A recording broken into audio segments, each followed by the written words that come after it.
অভ্যুত্থানের কথা বললেই ক্লাসিক্যালি আমাদের দেশে ৬৯-এর গণ অভ্যুত্থানের কথা মনে আসে। ৬৯-এর নেতৃত্ব সুস্পষ্ট, ইস্যুটা সুস্পষ্ট, জনগণের সম্পৃক্তি সুস্পষ্ট। বিপ্লব মানে হচ্ছে তিনটা জিনিস। একটা জিনিস হলো এক শাসক শ্রেণীর বদলে আরেক শাসক শ্রেণী ক্ষমতা গ্রহণ করেছে। দুই হলো অর্থনৈতিক ব্যবস্থা পরিবর্তনের জন্য মৌলিক অর্থনৈতিক শাসক শ্রেণী যারা শাসিত ছিল, শাসিতরা শাসক হয়েছে, শাসকরা শাসিত হয়েছে। যেহেতু শাসক শ্রেণীর ক্ষেত্রে মৌলিক পরিবর্তনের কোনো সম্ভাবনা এই ঘটনা তৈরি করেনি, সুতরাং এটাকে বিপ্লব বলা যাবে না। অভ্যুত্থানের কথা বললেই ক্লাসিক্যালি আমাদের দেশে ৬৯-এর গণ অভ্যুত্থানের কথা মনে আসে। তাহলে আমরা ওখান থেকে যদি যাত্রা শুরু করি, এটা নিয়ে খুব একটা বিতর্ক নাই যে ৬৯ সালে গণ অভ্যুত্থান হয় নাই কি হয়েছে, এটা নিয়ে হয়তো কেউ কেউ বিতর্ক করতে পারে, কিন্তু জেনারেলি আমাদের হিস্ট্রিতে প্রগতিশীল গণতান্ত্রিক ধর্মীয় সকল শক্তি স্বীকার করে যে ১৯৬৯ সালে আইয়ুব খানের বিরুদ্ধে, স্বৈরাচারের বিরুদ্ধে, মিলিটারি শাসনের বিরুদ্ধে একটা গণ অভ্যুত্থান হয়েছিল। তাহলে সেইটাকে যদি আমরা আদর্শ মাপকাঠি ধরি, তাহলে আমরা কি দেখতে পাই? আমরা দেখতে পাই যে সেখানে গণতন্ত্রের প্রশ্নটা ছিল, এখনও এবারও অগাস্ট মাসে গণতন্ত্রের প্রশ্নটা আছে, কিন্তু সেখানে সেটা ছিল সামরিক স্বৈরাচার, এটা ছিল অবৈধ গণতান্ত্রিক নির্বাচনের মাধ্যমে একটা স্বৈরাচার। তো এইটুকুতে হয়তো মিল দেখা যাবে, কিন্তু ওইখানকার যে অভ্যুত্থান সেখানে জনগণের সম্পৃক্তি, আর এইখানে অগাস্টের যে অভ্যুত্থান সেখানে জনগণের সম্পৃক্তি সমমাত্রায় ছিল না। ৬৯ সালে আমরা দেখতে পাবো যে ড্যামরা থেকে শ্রমিকরা চলে এসেছে, আমরা দেখতে পাবো কৃষকরা লাল টুপি পরে ভাসানির অনুসরণ করে এসেছে, আমরা দেখতে পাবো যে মধ্যবিত্ত জনগণ, সাধারণ জনগণ তারা রাস্তায় নেমে গেছে। হ্যাঁ, ছাত্ররা ছিল, ছাত্র সংগ্রাম পরিষদও ছিল, এবং আমরা আরেকটা দেখতে পাবো যে ওই ছাত্র সংগ্রাম পরিষদ ছিল একটা রাজনৈতিক বলয়ে গঠিত ছাত্র সংগঠনসমূহের সম্পৃক্ত একটা সংগঠন। ছাত্র ইউনিয়ন, ছাত্রলীগ, এমনকি এনএসএফেরও একটা ভগ্নাংশ, এমনকি তখন হয়তো একমাত্র জামাতে ইসলামের ইসলামী ছাত্র শিবির আর আইয়ুব খানের অনুসারীরা ছাড়া কেউ ওই সময়ে ওই গণ অভ্যুত্থানের বিরোধিতা করেনি। কিন্তু আমাদের এখানে যেটা হয়েছে সেটা হলো যে একটা হলে ছাত্ররা ছিল গণরুমে অত্যাচারিত, তাদের একটা বৈষম্যর প্রশ্ন ছিল কোটা আন্দোলন নিয়ে, এবং এই ইস্যুতে তারা একটা ছাত্র আন্দোলন গড়ে তুলেছিল। সেই ছাত্র আন্দোলন গড়ে তোলার পিছনে মার্কিন সাম্রাজ্যবাদেরও সমর্থন কিছু কিছু ছিল। তারা রিপাবলিকান পার্টি IRI গঠন করে টাকা পয়সা দিয়ে বয়ানগুলো তৈরি করেছে, ছবিগুলো তৈরি করেছে, সেগুলোও ছিল। এবং সবচেয়ে বড় ব্যাপার যেটা, যে এই মুভমেন্টে হাসিনাকে উৎখাত করার প্রশ্নটা এসেছে অনেক পরে, শেষ 15 দিন। আর ৬৯-এর গণ অভ্যুত্থানে আইয়ুব খানের বিরুদ্ধে উৎখাত করার লড়াই এসেছে শুরু থেকেই। হলের ডালে পানি বেশি কেন, ওখান থেকেই আইয়ুব শাহীকে বুড়িগঙ্গায় নিক্ষেপ করার স্লোগান এসেছে। এখানে কেউ বলতে পারে যে পিছনে হয়তো মনের মধ্যে ওই আকাঙ্ক্ষা ছিল, কিন্তু সচেতনভাবে দীর্ঘকালব্যাপী একটা আন্দোলন তৈরি করে ব্যাপক জনগণকে সম্পৃক্ত করে তারপরে আইয়ুব খানকে হটানো এক জিনিস, আর এখানে বিভিন্ন স্কুল কলেজের ছাত্ররা মিলে একটা আন্দোলনকে নিয়ে গিয়ে গোলাগুলির মাধ্যমে অনেক লাশ পড়ে যাওয়ার ফলে তারপরে একটা গণ অভ্যুত্থান, সেটা আরেক জিনিস।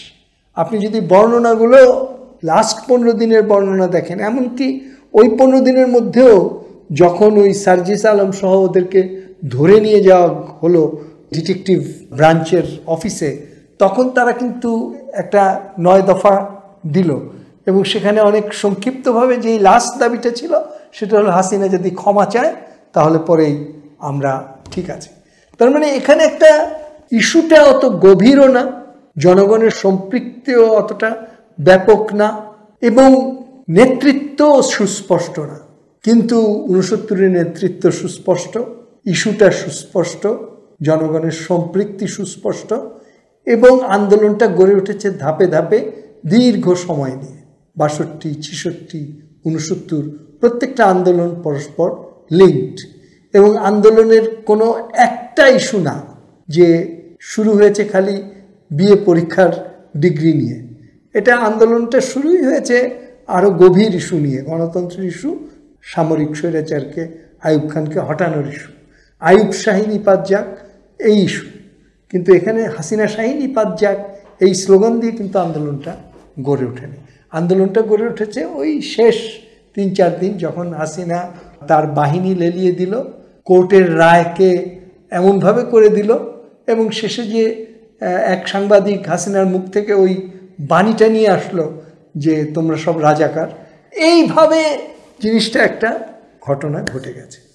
সেই কথাটা যদি আমরা না বিচার করি, সেই কংক্রিট বর্ণনাগুলো যদি আমরা হিসাব না করি, খালি আমরা একটা দিকে দেখি যে দীর্ঘকালব্যাপী ক্রনি ক্যাপিটালিজমের কারণে দেশের মধ্যে যে লুটপাট হয়েছে সেটা নিয়ে যে মানুষের মধ্যে পুঞ্জীভূত বিক্ষোভ ছিল, দীর্ঘকালব্যাপী গুম খুন হয়ে এবং বিএনপির বিরুদ্ধে, জামাতের বিরুদ্ধে হাসিনা সরকারের যে নির্যাতন ছিল, বামপন্থীদের বিরুদ্ধে যেসব নির্যাতন ছিল, এবং বিভিন্ন জায়গায় ক্রনিরা বসে পুরো শাসন ব্যবস্থায় যে দুর্নীতি করেছে, সেই বিশাল পুঞ্জীভূত বিক্ষোভটা যদি খালি আমরা দেখি, তাহলে আমরা এটাকে বলবো যে ওই বিক্ষোভের বহিঃপ্রকাশ গণ অভ্যুত্থান।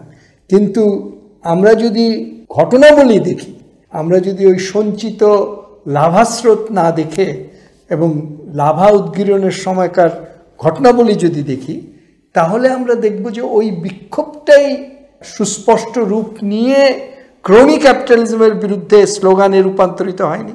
ওই বিক্ষোভটাই সুস্পষ্ট রূপ নিয়ে বৈপ্লবিক কোনো 6 দফা 11 দফা এরকম দাবি তৈরি করেনি।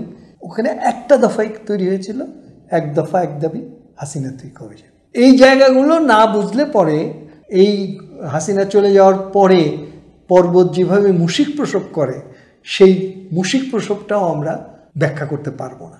কিন্তু 69 তো মুশিক প্রসব করেনি, 69 তো 71 প্রসব করেছে।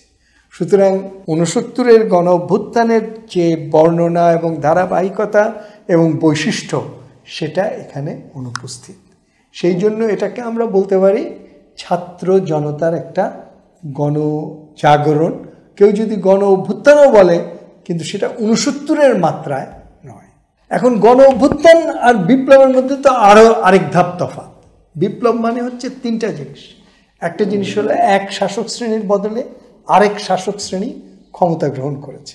2 হলো অর্থনৈতিক ব্যবস্থা পরিবর্তনের জন্য মৌলিক অর্থনৈতিক শাসক শ্রেণী যারা শাসিত ছিল, শাসিতরা শাসক হয়েছে, শাসকরা শাসিত হয়েছে। বিপ্লবের এটা একটা ফান্ডামেন্টাল কন্ডিশন। যদি শাসক শ্রেণীর মধ্যেই কোনো এক শ্রেণীর বদলে আরেক শ্রেণী ক্ষমতা গ্রহণ করে, তাহলে অর্থনৈতিক ব্যবস্থার কোনো মৌলিক পরিবর্তন হয় না এবং সেটাকে কখনো বিপ্লব বলা যায় না। এবং বাংলাদেশে তো আমরা এইবার যেটা দেখেছি, সেটা শাসক শ্রেণীর মধ্যেই ক্ষমতার অদল বদল হয়েছে।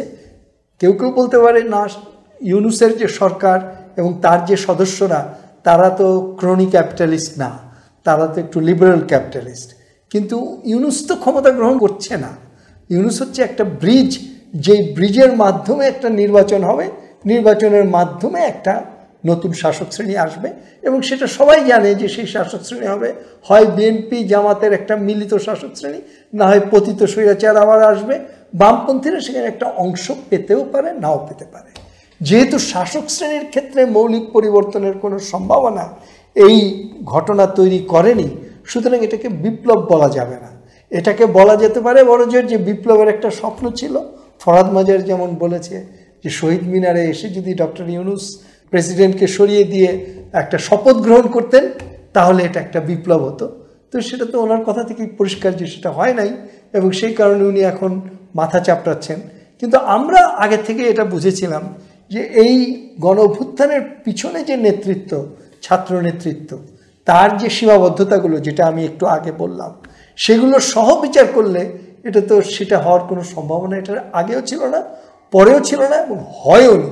সুতরাং এটাকে বিপ্লব বলাটা একটা একান্তই বিপ্লবের সংজ্ঞা বিরোধী, এবং বিপ্লবকে খাটো করা হয়।